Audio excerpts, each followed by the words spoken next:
नमस्कार दोस्तों, स्वागत है आपका एपिसोड 6 के अंदर शर्तें लागू किताब का। आज के इस एपिसोड के अंदर हम रूम नंबर 303 एंड इससे आगे की कहानियाँ कवर करेंगे। सुनिएगा। कहानी का नाम है रूम नंबर 303। यह हमारी दूसरी ही मुलाकात थी। जुलाई का महीना, उस दिन बारिश बहुत ही ज़्यादा हुई थी। मैंने अभी घर नहीं लिया था मुंबई में। मुंबई आए अभी 4 ही दिन हुए थे, तो कंपनी ने 14 दिन के लिए होटल दे रखा था। होटल बहुत ही अच्छा था। 303 नंबर कमरे का व्यू भी होटल में सबसे अच्छा था। अच्छे होटल का यही मतलब था, जिसमें रिसेप्शन वाला स्टाफ से ज़्यादा सवाल जवाब ना करे।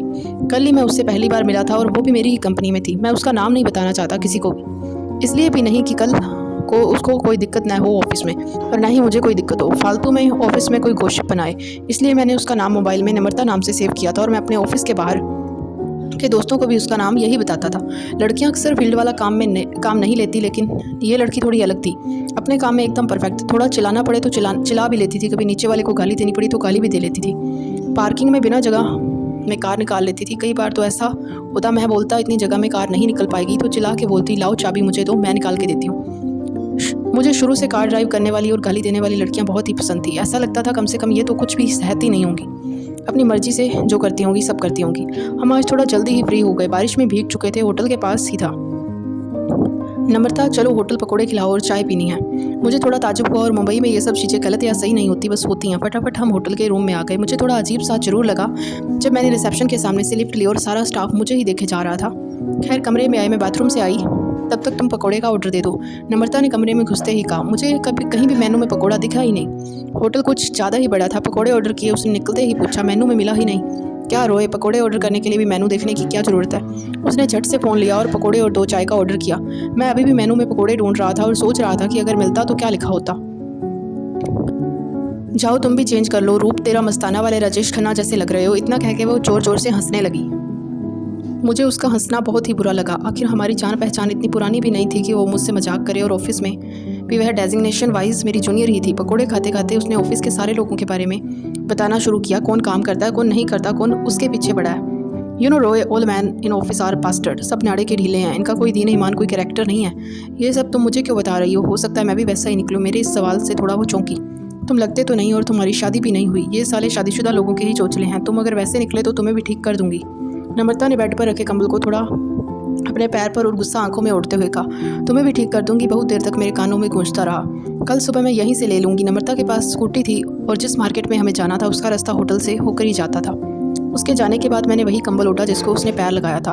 हालांकि मेरी गर्लफ्रेंड थी जो मुझे शादी के लिए प्रेशर बना रही थी। मैं अभी शादी नहीं करना चाहता था, और उसके लिए जैसे दुनिया में एक ही काम बचा था, जो कि शादी करना। मैंने उसको बताया भी कि नम्रता नाम की लड़की है, अभी आई थी रूम पर, तो वो इस बात पर नाराज़ हो गई कि मुझे ये सब नहीं चाहिए। मेरी इंटेंशन ही ख़राब होगी, मैं ही उससे ज़बरदस्ती लाया हूँगा।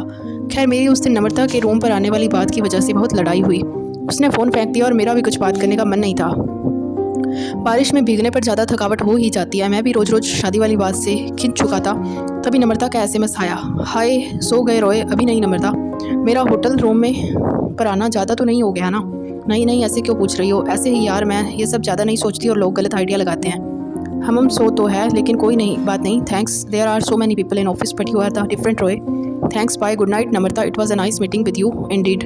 Good night. मैं सोने से पहले नम्रता के बारे में बहुत देर तक पता नहीं क्या क्या सोचता रहा। अगले दिन सुबह मैं जल्दी तैयार होकर नम्रता का इंतज़ार करने लगा। तभी उसका फ़ोन आया कि वो नहीं आ रही, घर में कुछ काम है। ऑफिस पहुंचा तो बॉस ने चुटकी ली। फिर कैसा रहा कल का पूरा दिन नम्रता के साथ? मैंने किसी को भी कोई जवाब देना ठीक नहीं समझा। खैर, वो पूरा दिन बहुत ही सूना लगा। शाम को मेरी गर्लफ्रेंड का फ़ोन आया कि मैं मान जाऊं, जबकि हमेशा गुस्सा वो होती थी। उसके फ़ोन के बीच में ही नम्रता का 2-3 बार कॉल आया। मैंने कॉल बैक किया तो उसने फट से कहा, अपनी वाली से बात कर रहे थे क्या रोए? मुझे उसका ये एकदम से मुंह फट होकर बोलना बिल्कुल अच्छा नहीं लगा। हाँ, रुचि से बात हो रही थी। Oh nice name, how she, कहाँ है वो, जॉब करती है वो, शादी कब है? न जाने कितने सवाल उसने एक सांस में पूछ लिए, जैसे कि अक्सर लड़कियां करती है। ये बस सवाल पूछती हैं, जवाब नहीं चाहती। वो सब छोड़ो, ये बताओ आज क्यों नहीं आई? आज मेरी बेटी की पेरेंट टीचर मीटिंग थी ना। मेरे होश ही उड़ गए कि नम्रता की लड़की भी है। उसको देखने से ऐसा लगता नहीं था। मैंने अपने आप को संभालते हुए पूछा, कितनी बड़ी बच्ची है तुम्हारी? बच्चियाँ बोलो, 2 बेटियाँ हैं मेरी, अर्ची और पूनम। कभी मिलवाओ अपनी फैमिली से। हाँ, पक्का मिलवाऊंगी। हस्बैंड क्या करते हैं तुम्हारे? उनका बिजनेस है, लेकिन मेरा डिवोर्स का केस चल रहा है। वह पता नहीं कैसे सब इतनी आसानी से बोल लेती थी। मुझे कुछ समझ नहीं आया कि क्या बोलूँ। मैंने बहाना बना दिया कि रुचि का फ़ोन आ रहा है, बाद में बात करूँगा।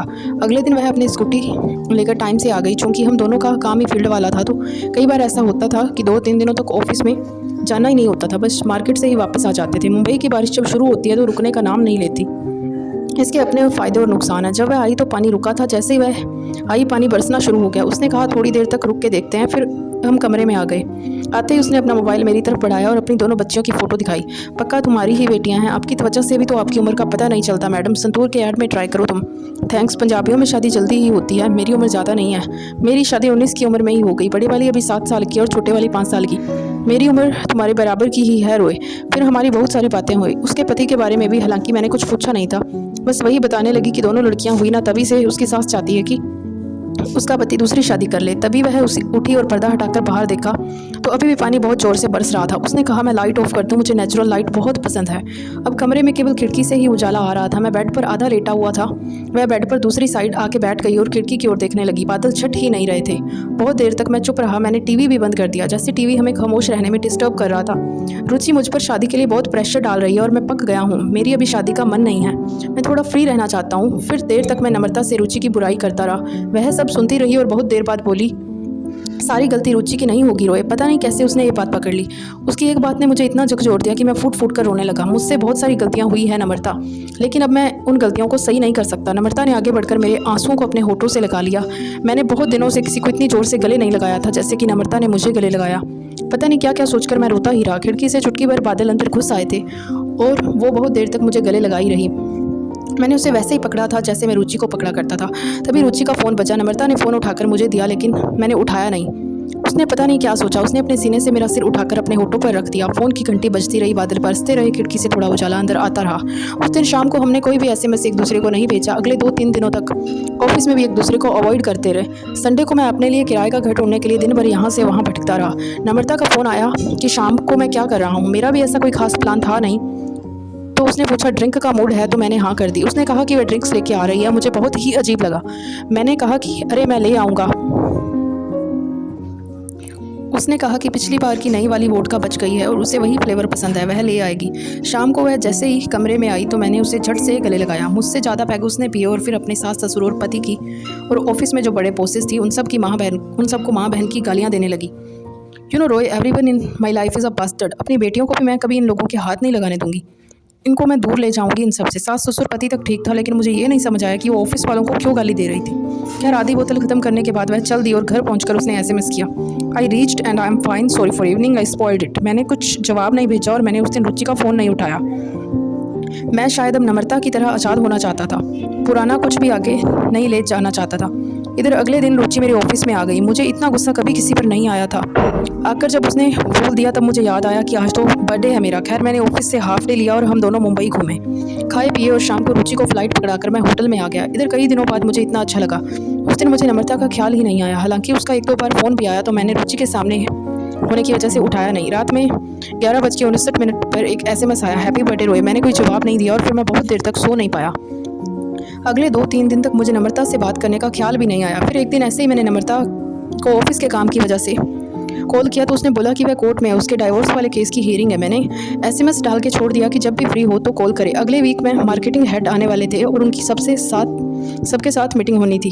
खैर अगले हफ्ते मार्केटिंग हेड आए तो उन्होंने सभी के साथ मीटिंग की और जैसा कि हमेशा होता है 1-2 लोगों को बहुत ही ज़्यादा हड़काया गया। उन्होंने नम्रता को मीटिंग के बाद रुकने को कहा। बाकी सभी फील्ड वाले लोगों की फील्ड में भेज दिया कि वह किसी भी मार्केट में अचानक आ सकते हैं। मार्केट में सब सही होना चाहिए, कोई भी दुकान ऐसी नहीं होनी चाहिए जिसमें कोई कंपटीशन का माल बेच रहा हो। हम सभी फील्ड वाले बंदे दिन भर मार्केट में जमे रहे और मार्केटिंग हेड का इंतजार करते रहे। ऑफिस के चपरासी से पता चला कि वह नम्रता मैडम को लेकर मार्केट निकले हैं। मैंने नम्रता को SMS डाला कि अगर मार्केट में आने वाले हो तो पहले ही बोल देना। उसका जवाब ओके आया। अगले दिन भी मार्केटिंग हेड का इंतजार फील्ड के सारे लड़के करते रहे, लेकिन वह आज फिर नम्रता के साथ निकले थे और आधा ऑफिस करने के बाद पुणे निकल गए। फ्राइडे का दिन था तो कॉर्पोरेट में सभी लोग वीकेंड वाले मूड में आ गए।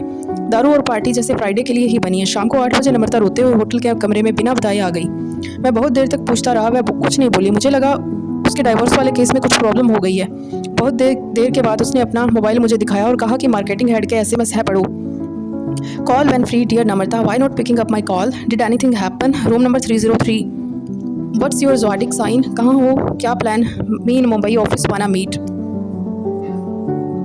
Your dinner is here. Let me know if you are not coming. We'll call you at night. Let's have a long chat. It has been long time we have not talked. Where are you? कहाँ हो? No talking. Your lipstick color was inviting. Stay in touch. Missing your. मुझे बहुत देर तक कुछ समझ ही नहीं आया। Marketing head जैसा बड़ा आदमी ऐसी हरकत कर सकता है, वह भी उससे इतनी जूनियर लड़की से, यह जानते हुए कि उसकी पर्सनल लाइफ में प्रॉब्लम चल रही है। मुझे इतना गुस्सा आया कि लगा बस मार्केटिंग हेड का पकड़ कर इतना मारूं, इतनी गाली दूं कि वो मर जाए। ऐसा मेरे दिमाग में क्यों आया यह मुझे नहीं पता, लेकिन यह प्यार तो नहीं था शायद। मैं जान बुझाकर मार्केटिंग हेड का नाम नहीं ले रहा, क्योंकि ऐसे लोगों की पहुंच बहुत आगे तक होती है और उनके आगे मेरी औकात कुछ भी नहीं है। कोई भी नाम खुले, कोई सनसनी हो, ऐसा काम कम से कम मेरे करियर के लिए खतरनाक हो सकता है। आखिर मुझे रुचि से शादी भी करनी थी। मैंने बहुत सोचा और नम्रता को कहा, एक काम करो, ईमेल लिखो, इन सब से कुछ नहीं होगा और मुझे कोई पंगा नहीं लेना है, मैं ही रिज़ाइन कर दूंगी। वैसे भी मुझे अपने बिजनेस शुरू करना है। मैं बहुत देर तक उसको समझाता रहा, कुछ नहीं होगा, लेकिन सच बताओ तो मुझे खुद भी पता नहीं था कि आगे क्या होगा। लेकिन उस मार्केटिंग हेड को परेशान देखना चाहता था, तो मैंने अपने ही लैपटॉप से एक मेल लिखा। Respected sir, I am Namrata with my request of confidentiality initiating my request for necessary action against marketing head. He is regularly harassing me socially, mentally and professionally and making unnecessary advancements of sexual harassment. On this visit at Mumbai, all the time he tried to spend time with me on the name of review, and he talked about business. Never talked about business and performance, rather than he always tried to get personal with me. During our review at the Mumbai, he called me in his cabin and told me that I pushed your promotion, but HR denied. All limits were crossed on this last visit during this market visit along with me. When he asked me to take him for lunch, and I could not resist it, and I can to take him to restaurant for lunch, and what he said there was too disturbing that I cannot even mention here in this mail. I have always tried giving my 100% to my job, and future I will always try to do my best in my job, but certainly I cannot face all this harassment anymore. I was silent due to the fact that he is big in hierarchy and take my job anytime. I believe there is nobody above the dignity of a woman. I sincerely asked and expect justice. Please help. Regards, नम्रता. यह email लिखने के बाद मुझे भी डर लगा कि कहीं किसी को ये पता ना चल जाए कि ये ईमेल नम्रता ने नहीं लिखी, मैंने लिखी है। तो मैंने खुद ही नम्रता को भेजने से मना कर दिया। लेकिन अगले दिन नम्रता का सुबह फ़ोन आया कि उसने वो सारे मेल बड़े बॉसेस को भेज दिया है।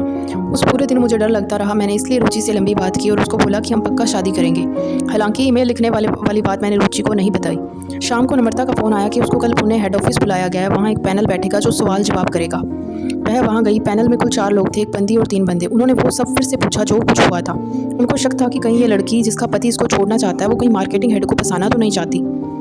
कभी तुमने इनको प्रोवोक करने की कोशिश की है? जब ये आपको लंच पर ले गए तो आपने क्या पहना था? आप लिपस्टिक किस रंग की लगाती हैं? आपके पति से आपका डाइवोर्स कब से चल रहा है? ऑफिस में किसी और के साथ आपके संबंध बने हैं? आप शराब पीती हैं? मुश्किल सवाल पूछे गए। उनको ऐसा भी लगा कि मार्केटिंग हेड के एसएमएस उसे आए हैं, यह उसकी ही गलती है।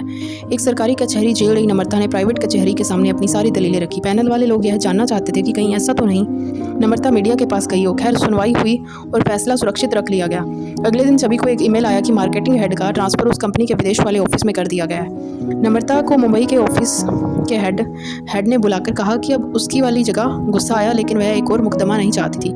मुकदमा लड़ना मुकदमा हारने जैसा ही होता है, ऐसा वह अक्सर कहा करती थी। फैसला हो गया, लेकिन हर बार की तरह जस्टिस रह गया। उसके बाद वह कभी दिखी नहीं। मैं उसके टच में रहना चाहता था, लेकिन उसने अपना नंबर चेंज कर लिया।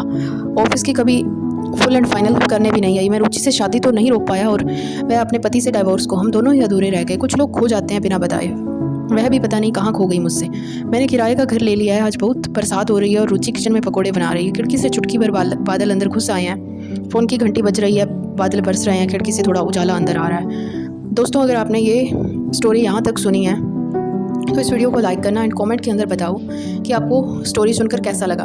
धन्यवाद, मिलते हैं अगली स्टोरी में।